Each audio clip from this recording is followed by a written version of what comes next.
ஏய் கொஞ்ச நேரம் குர்றா விளையாண்டு தரேன். இருண்ணா. ஏய் குர்றா கொஞ்ச நேரம் விளையாண்டு தரேன் குர்றா. நான் உன்னால ஒரே சல்லையா இருக்குதுண்ணா.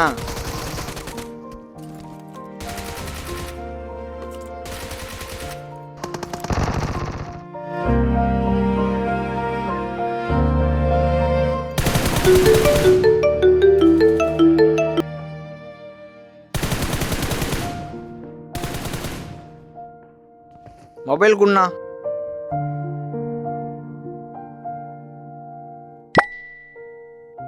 என்னது வாட்ஸ்அப்ல ஏதோ மெசேஜ் வந்துருக்க மாட்டேங்குது. நியாயமா பார்த்தா நான் தான் கோவப்படணும். பாவோன்னு கால் பண்ணா நீ என் கால் கட் பண்றியா? இனிமேல் என்கிட்ட எப்பவுமே பேசாத. இப்போ எனக்கு எதுவும் ஃபோன் வந்துச்சா என்ன? ஆமாண்டா பிரியாங்கிற நம்பர் ஃபோன் வந்துச்சு. கேம் விளையாண்டதுக்காடி கட் பண்ணி விட்டுண்டா. அண்ணா கொஞ்சமாவது அறிவு இருக்காண்ணா? அவளை சமாதானப்படுத்துறது எவ்வளோ கஷ்டம் தெரியுமாண்ணா?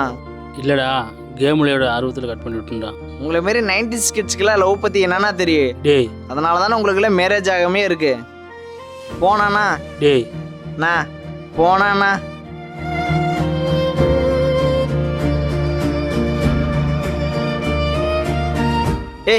நான் காலை கட் பண்ணலடி. சொல்றது கேளுடி. அட இங்க ஒரு பூமரங்களை காலை கட் பண்ணி விட்டாருடி.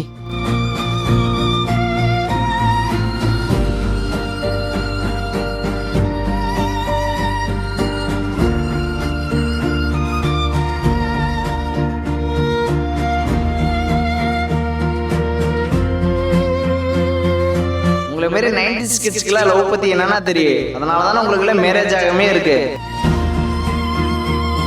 உங்களை மாரி 90s கிட்ஸ்க்குலாம் லவ் பத்தி என்னன்னா தெரியும். அதனால தானே உங்களுக்குலாம் மேரேஜ் ஆகாமே இருக்கு.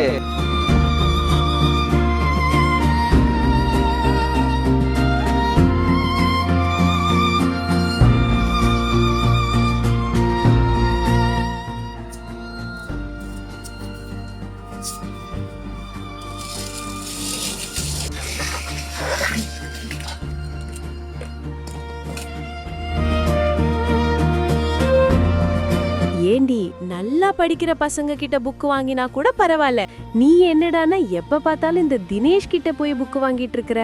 அது இல்லடி, அவன் புக்குல மயிலருகு வச்சிருப்பான். அதை எடுத்து அப்படியே கன்னத்துல இப்படி உரசுனா குறுகுறுன்னு இருக்கும். அது எனக்கு ரொம்ப பிடிக்கும். அதனாலதான்.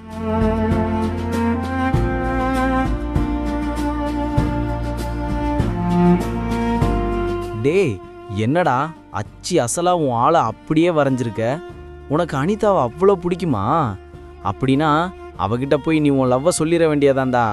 டேய் 2 நாளைக்கு முன்னாடி பார்த்தே இல்லை நம்ம பிரதாப்பு சும்மா பேப்பரில் ஃப்ளவர் செஞ்சு அனிதா கிட்ட கொடுத்ததுக்கு எப்படி அவனுக்கு அற விழுந்ததுன்னு. 4th ரேங்க் எடுக்கிற அவனுக்கே அந்த நிலைமைன்னா நான் 20-30ன்னு ரேங்க் எடுத்துட்டு இருக்கேன். நான் போய் எப்படிடா?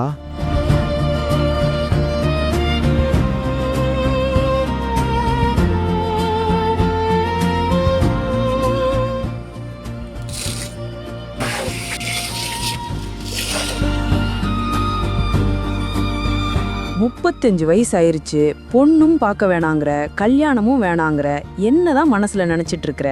அம்மா இன்னும் கொஞ்ச நாளைக்கு என் கல்யாணம் பற்றி பேசாதீம்மா. அவளுக்கு மேரேஜ் ஆன கொஞ்ச நாளே நானும் மேரேஜ் பண்ணிக்கலான்ட்டு தான் இருந்தேன். ஆனால் அவளுக்கு கல்யாணம் ஆன 1 வருஷத்துலேயே அவளுடைய ஹஸ்பண்டு இறந்துட்டாருன்னு எப்போ எனக்கு தெரிஞ்சதோ அவள் வேதனையில் இருக்கும்போது நான் சந்தோஷமாக இருக்கக்கூடாதுன்னு முடிவு பண்ணிட்டேன். இப்போது நான் அவளை காதலியாக தான் பார்க்குறேன். ஆனால் அவள் என்னை ஸ்கூல் ஃப்ரெண்டாக தான் பார்க்குறான்.